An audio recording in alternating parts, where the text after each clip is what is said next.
Welcome to episode 8. Today we're talking about letting go, releasing control. We'll be back in a minute.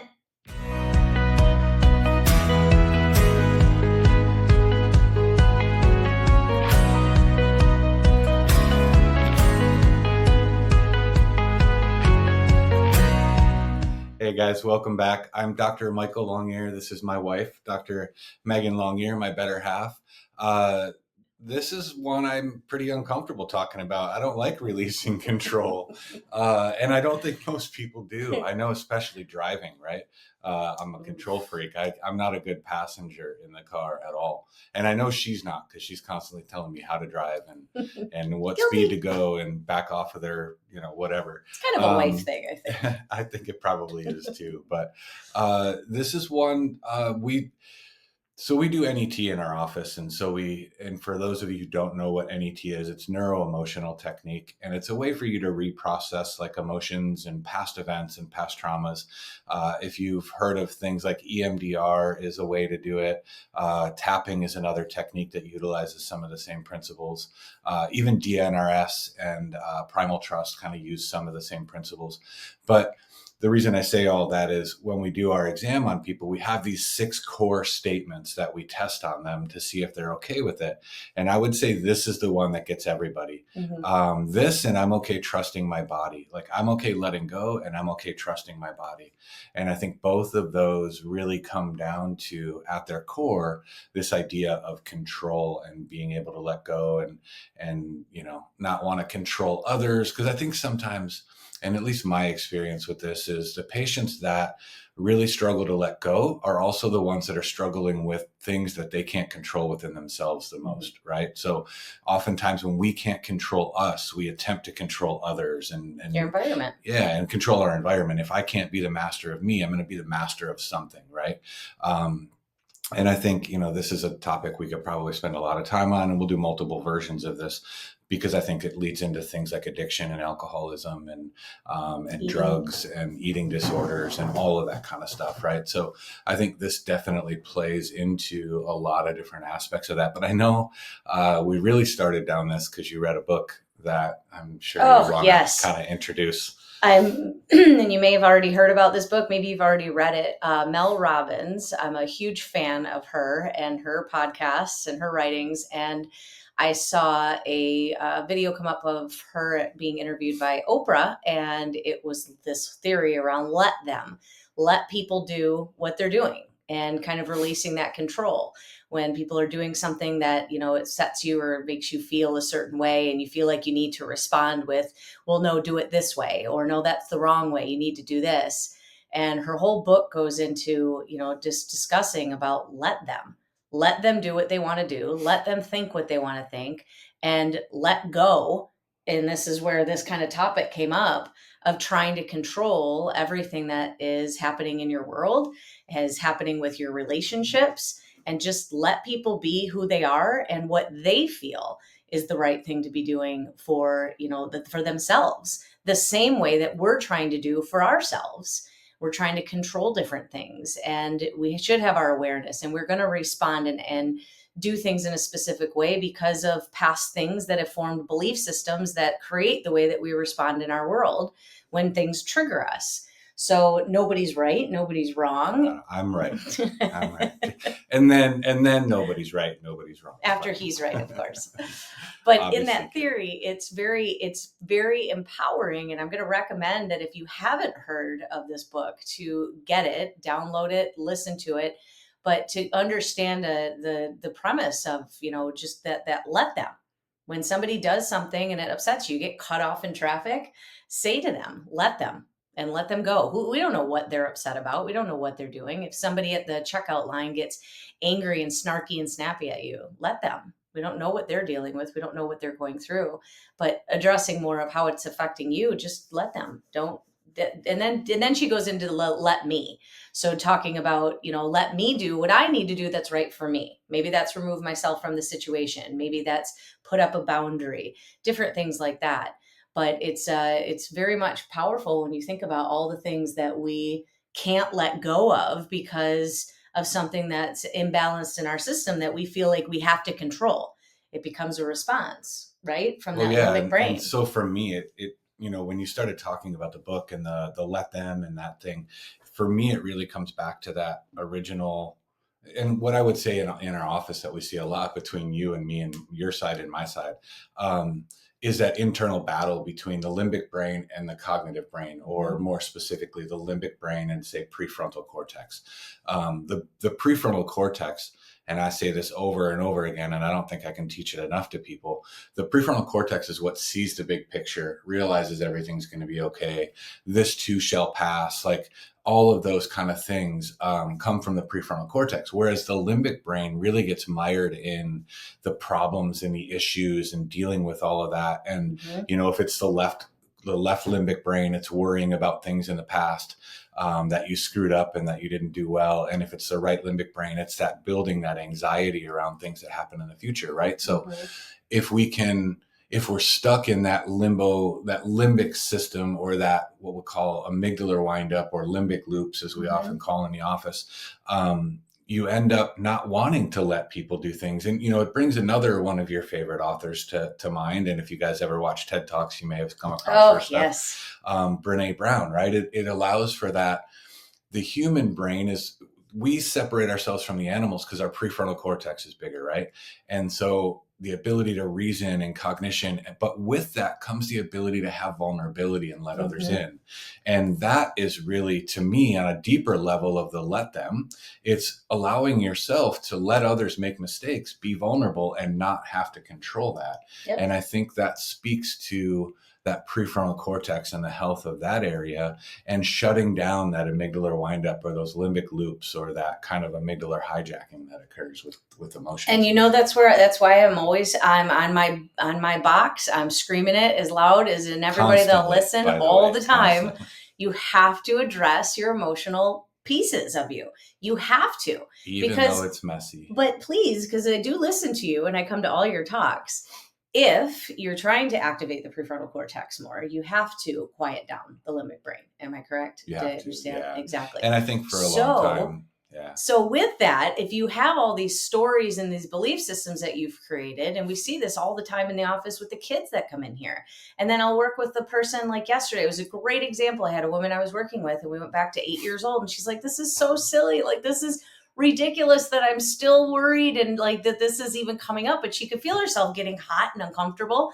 Well, I worked with an 8-year-old earlier that day who was just devastated that all these friendship issues in school now are keeping her from being able to do something that she wants to do. Well, she's in the throes of it right now, so she's surviving it. Well, if we don't resolve those patterns, then we're going to get to the point that you're that 50-year-old woman that's sitting here going, this is still causing anxiety inside of me because I still remember how that felt. And I still remember that memory that I can actually be triggered by it when I'm thinking about it in a session. There's still energy in there. There's still activity. So that would be shutting down the prefrontal cortex, correct? Yeah. So we have to work through those kinds of things. And yes, I agree with you. Emotions are messy.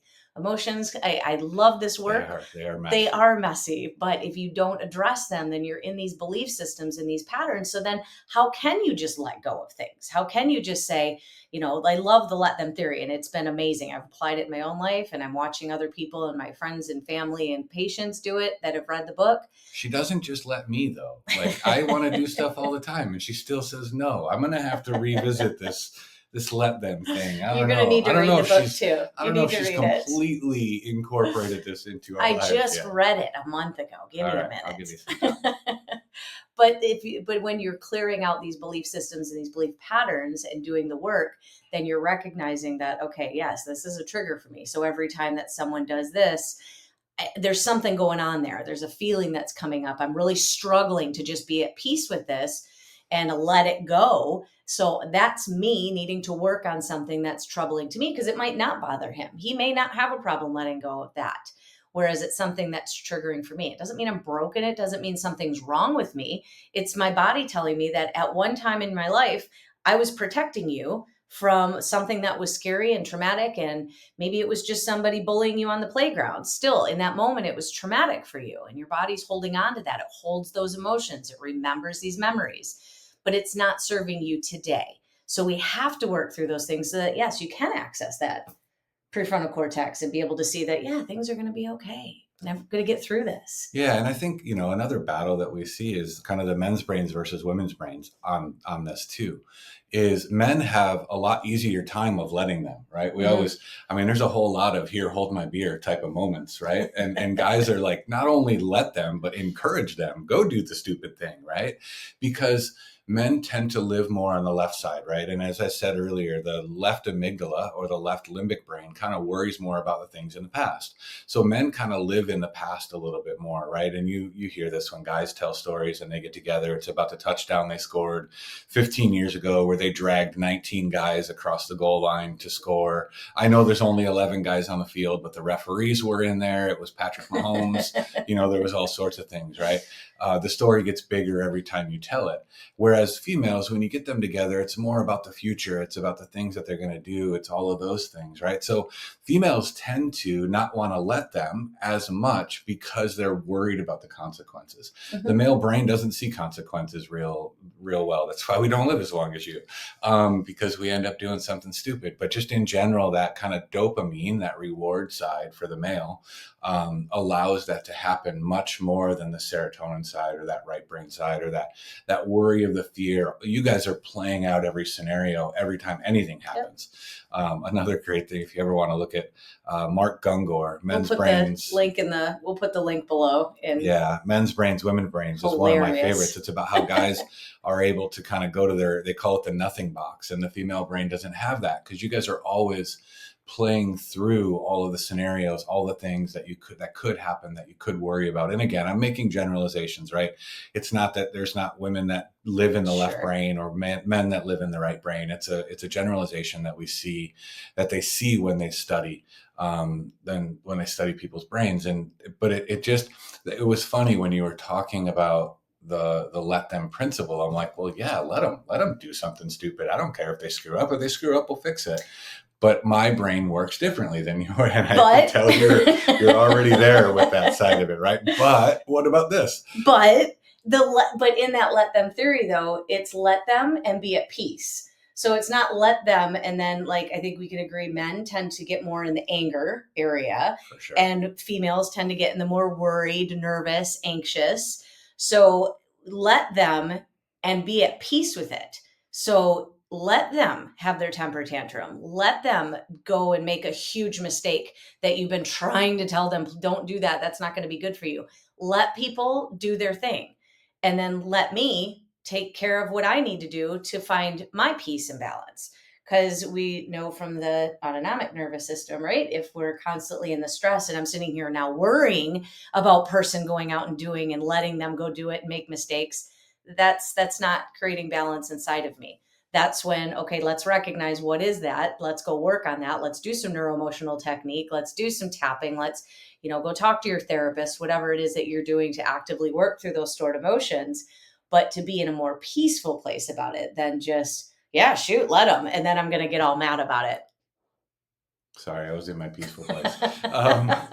Yeah, I don't know about, So, and I would agree with you. Men tend to, when it doesn't go their way, they'll let them, right? And when it doesn't go their way, I think, the male brain definitely goes quicker to anger or quicker to frustration in that way. But same organ. Yeah, same organ, liver, gallbladder, all that fun stuff. But yeah, and I just think on a micro level and a macro level, the way that I think this works is with each individual thing. And, I'm kind of a hothead, but I burn really hot, but I also burn out really quick. So I'll get mad really fast, and I know where she was going with this, with the, let them cut you off and be okay with it on the highway. Yeah, I don't know if that's going to happen. And I get to being at peace with it. Because and again, bringing it back to that prefrontal cortex, I hate to harp on that part of the brain, but that's really what separates us, right? When you can be at peace with it, it's because your logic brain kicked in. It means you're not processing it with emotion. You're not processing it with those things. And you now realize that it's not a big deal. And I think, for most of us, if we can get there, especially with, there's a ton of stuff going on right now, right? You can't turn on the news or any kind of feed at all without being bombarded by hate speech from one side or the other, and how everything's broken and everything's going to somewhere in a handbasket. And I just think that we need this more than ever. We need the ability to access that prefrontal cortex and realize this too shall pass, or is it really that bad? Can we get through this? Can we kind of get to the other side? Yeah, well, and Right. that's why we always say that we work so well together, because his vision of, well, if your prefrontal cortex is operating like it should be, it's going to help keep things more in a peaceful place, and you can see hope for the future, and you can make logic through things. But I know from my own experience, and I am blessed to be able to work with so many people that trust that we can work through all of these emotional things. We've got to clear out the emotional stress that's keeping us wound up into these patterns. Because yes, I love the let them theory, but that, talking about that prefrontal cortex and, being able to see the bigger picture and stuff, I wonder how many people are letting them, but then they're, like worrying about it, and I'm stressing about it. You're not letting it go. And if you're going to let them, and you've got to let that go. And it's not easy. It's so easy to say it. Just let it go. Just let it just be. Sounds wonderful and easy and just beautiful, right? But there's work that we have to do, because our brains are amazing. The areas, the limbic brain holding all of these memories so that it can protect you. Well, but again, we need to let go of some of those that no longer need to be there, because you've outgrown that time. You don't need to hold on to that anymore. So where is that keeping you, in a place of not being able to let go of the diagnosis you were given, or some bad news that you were given? So now you're constantly perseverating on finding the next thing that you need to do, and to, how do I fix this? And I can't let go of, if I don't have certain things that I'm doing specifically, so that my body is able to just be at peace instead of being tense as you're trying. There's a lot to it. There's a lot of wind up in there that then shuts down, your favorite area of the brain that you like to get on your soapbox and talk about. So unwinding and allowing, that. Well, and I think that's where it comes, right? We've talked about letting go, but then what's next? I Mhm. love the statement, don't run from something, run towards something. And your brain works much better that way. And again, that highlights that kind of that battle between deeper structures, or the limbocortical areas, the limbic brain and the cortical areas. And I think we see a lot of times with patients, especially, you brought up these people, kind of, they get tied into a diagnosis, or they get called a name. I often say that, like, okay, so you were called a name. There's an alphabet soup. Mhm. You can, if you want to go to the alphabet soup of kids, it's ADHD, SPD, ADD, ASD, all of the different things, right? And there's oppositional defiance disorder and ODD, and there's just so many letters in alphabet soup that they just want to call everybody. At the end of the day, whatever the alphabet soup is, it comes back to the connections that are in the brain, and where there's a misfire, or where there's something that's not plastically running in the way that it should be, right? So I love the idea of not running from something, but running towards Mhm. something. And if you're always running from your symptoms, or again, this is where that control really comes in, right? If you're not feeling well, you're going to try to control something, and controlling your health is something. And you can Yep. actually, if you're constantly running from something, this is the person that, and I know I'm guilty of it too, and I know a lot of people are, you're on Google, and you're constantly running down a rabbit hole about this side of it, and this name and that name, and what about this, as opposed to finding what you want, letting go of all of that stuff, right? Letting go of the tying into this name, this condition, and moving towards what you want. I get it on two levels, right? You get one side of this with patients, they get ignored by their doctors. And we've talked about this before, especially female patients. Most of the time, it just gets called anxiety, or you get called Mhm. essentially crazy, or you're all wound up, or you just need to relax, right? I tell her to relax. It works great, guys. By the way, if there's any Yeah. guys, if your wife's all upset, just say relax or calm down. It works great. After you duck from the thing getting thrown at you, run out of the house and let her calm down. But speaking of that, you're always looking for that next thing, as opposed to having an image or a vision of what you want to feel like, and moving toward that. There's a different part of the brain that's activated. There's a different part of the nervous system that's activated when you do that.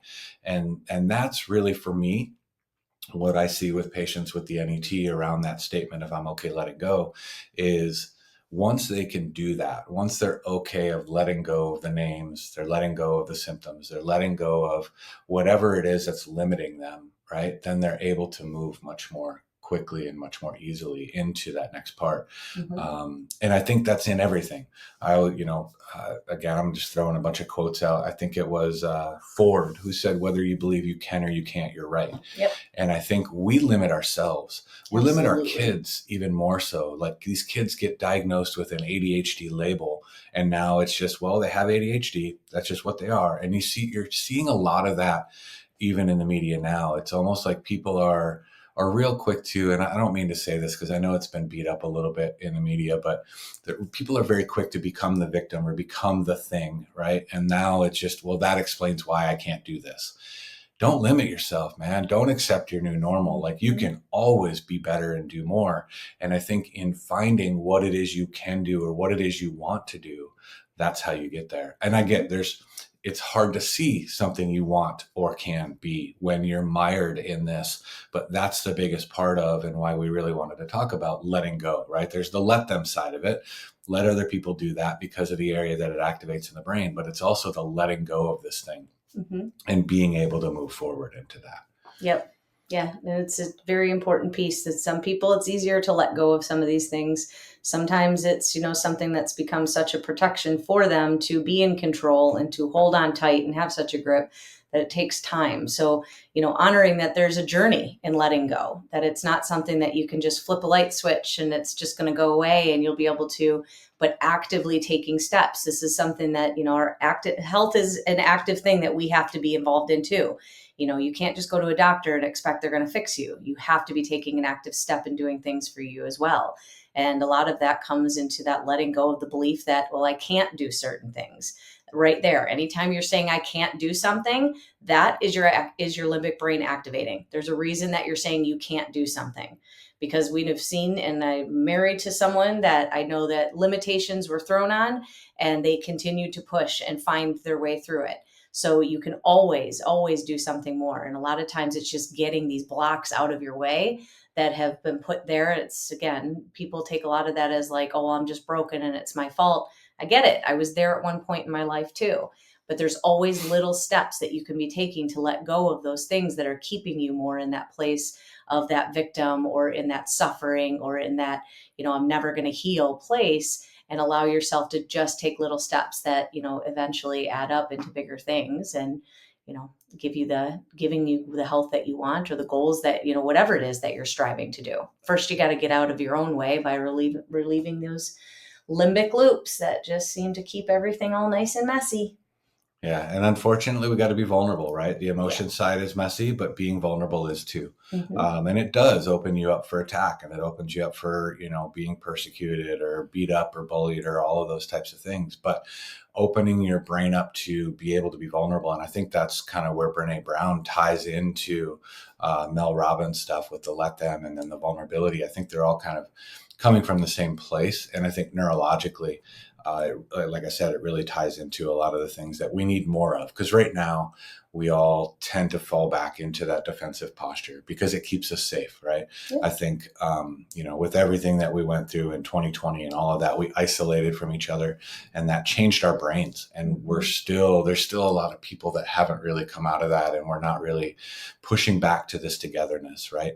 But having something to run towards or someone to go see or something to do is definitely the better side of that. So, yeah, I think, setting goals for me is a big part of that. It allows me to let go of the other things, let go of the failures, right? If you talk to some of the best business people in the world, whether it's, and I know he's catching arrows right now, but Elon Musk or, some of the other people who have been really good, Warren Buffett, they say they forget the mistakes really, really quickly and just move towards the next thing that you want. You've got to have that next thing in mind because you're going to screw up, right? I love the definition of experiences. Yeah, I screwed that up before.